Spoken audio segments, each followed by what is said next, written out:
Ham juda chiroyli ekanmi? Och ko'k rangda, osmon rangi desa ham bo'ladi. Juda ham matosi, yumshoqligi ham yaxshi.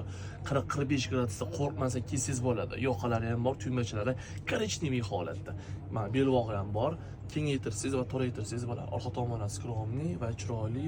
Mana buni qarang, ranglarini, ajoyibligini. Ko'pchilik bizdan ko'k rang so'rayotdi. Bunga moslab turib, brukisi ham keldi. Brukisi ham kengligini qarang, kenggina, to'kilib turadi. Juda ham yaxshi ham qarang. Buyodra tomonini hisoblab aytaman sizga. 1, 2, 3 qarich, 3,5 qarichda kenglikda son holati. 1, 2 qarichdan son holati. Bo'y qismi ko'pchilik qiziq. Bo'y qismi 1, 2, 3, 4, 5, 5,5 qarichda. Juda ham yaxshi qarang. A'lo bo'yim uzun deysizmi? Bemalol qo'rqmasdan olsangiz bo'ladi. 12 ta viloyat bo'yicha dastlabki xizmatimiz bor. Shunaqa zo'r dvoykani olmoqchimisiz? Screenshot qilasiz va bizga obuna bo'lasiz va albatta har doimgidek bizdan yaxshi skidkaga ega bo'lasiz.